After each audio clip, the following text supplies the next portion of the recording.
Et quand le président de la République et le Premier ministre m'ont proposé d'exercer cette belle mission, j'ai demandé à pouvoir l'exercer d'une façon qui ne soit pas uniquement unilatérale, qui ne consiste pas uniquement à porter la parole, mais aussi à me déplacer régulièrement, comme je le fais, pour écouter et entendre vos suggestions, vos remarques, vos revendications, si vous en avez.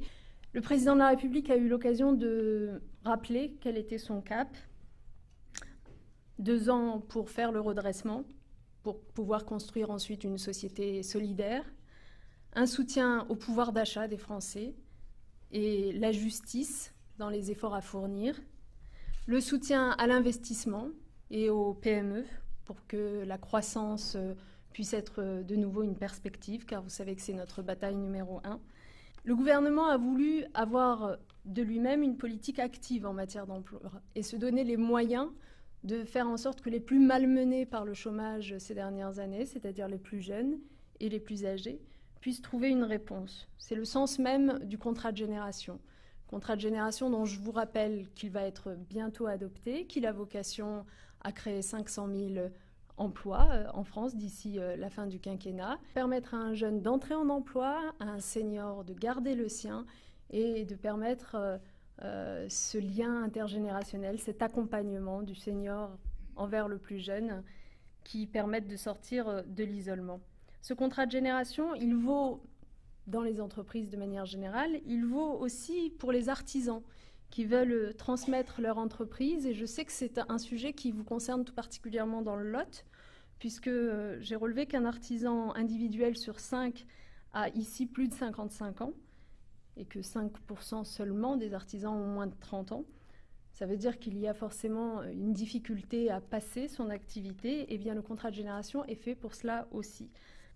C'est l'agriculture, c'est les exportations agricoles et qu'il s'agit de soutenir. Vous avez sans doute entendu le président de la République à Rennes récemment affirmer sa volonté de faire du secteur agricole et du secteur agroalimentaire un moteur pour la croissance. La France, le président l'a rappelé, a des atouts considérables en matière agricole et ça n'est quand même pas très satisfaisant de voir que nous sommes passés du 2e au 4e rang mondial des exportations de produits agricoles. Il nous faut, aujourd'hui, c'est un engagement du gouvernement, repartir à la conquête des marchés. Et ma collègue, Nicole Bricq, en charge du commerce extérieur, a pris un engagement, s'est fixé un objectif qui est celui de rétablir l'équilibre de la balance commerciale hors énergie en 5 ans. Ici, comme j'ai eu l'occasion d'en discuter longuement avec des exploitants ce matin, j'ai bien noté que c'était dans le Lot une exploitation agricole qui fermait tous les 2 jours ces dernières années et que la principale raison de cette saignée, c'est la difficulté des jeunes à s'installer compte tenu du coût des matériels agricoles en particulier et compte tenu aussi du fait que les banques ne suivent pas toujours comme elles le devraient. Nous en avons conscience. Vous savez que nous préparons une réforme bancaire ambitieuse dans laquelle la question du crédit aux jeunes agriculteurs sera évidemment posée. Et puis, nous nous mobilisons pour faire face à la hausse des prix. Je pense en particulier au prix des céréales. Un plan d'action a été adopté par mon collègue Stéphane Le Foll, ministre de l'Agriculture, avec des mesures à la fois au niveau européen et au niveau mondial pour lutter contre la volatilité des prix et ses effets, mais aussi avec une batterie de mesures au niveau national, comme le fonds de soutien en faveur des éleveurs. Je parlais des jeunes et de leurs difficultés à s'installer. Sachez que nous lancerons très bientôt des assises de l'installation. Il sera question évidemment des difficultés propres aux jeunes agriculteurs, mais il sera question aussi de services publics. Car ce que j'ai entendu beaucoup aussi ce matin, c'est que l'un des freins à l'installation, c'est la possibilité d'avoir accès aux soins, d'avoir accès à des gardes d'enfants, etc. Il se trouve que je suis l'épouse d'un agriculteur, donc je connais aussi le sujet. L'agriculture, comme l'a dit le président du Conseil général, c'est une grande activité économique de ce département.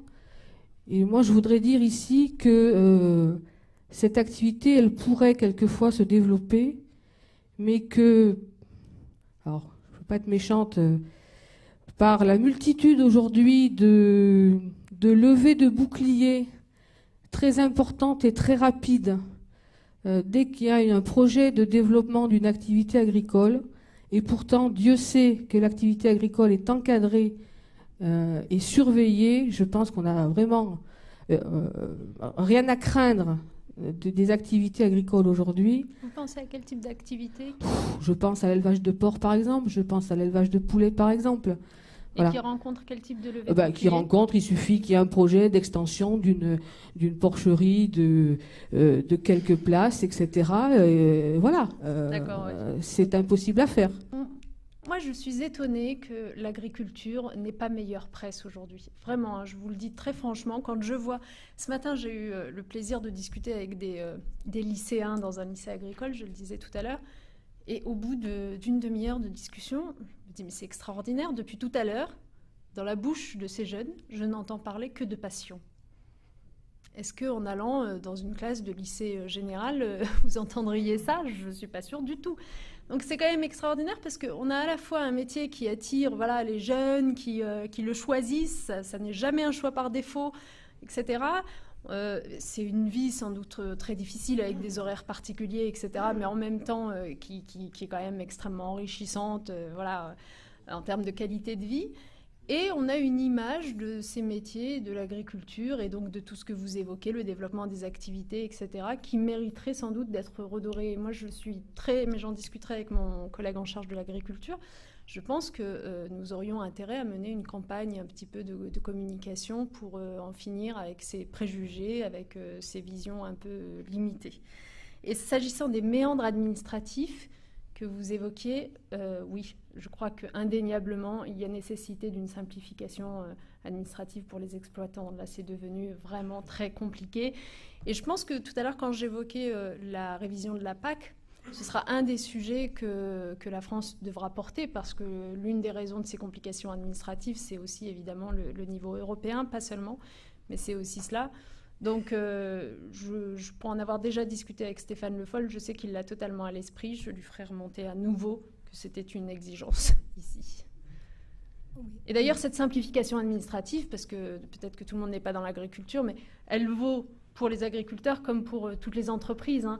Objectivement, aujourd'hui, c'est marrant parce qu'on entend souvent parler de fiscalité, etc., quand on parle des entreprises. Moi, quand je discute avec des chefs d'entreprise, le sujet qui leur importe peut-être encore plus que les questions de fiscalité, c'est toujours la question de la stabilité de la norme juridique, fiscale, sociale et la simplification administrative. Ça, c'est un vrai sujet et je pense que le président de la République a dit que c'était un sujet qui lui tenait à cœur et donc nous y travaillons. Donc l'importance de l'insertion dans le département du Lot et en France, c'est important de le souligner, et des associations d'insertion ont ou peuvent avoir des difficultés de trésorerie. Je crois qu'il faut aussi en prendre en compte.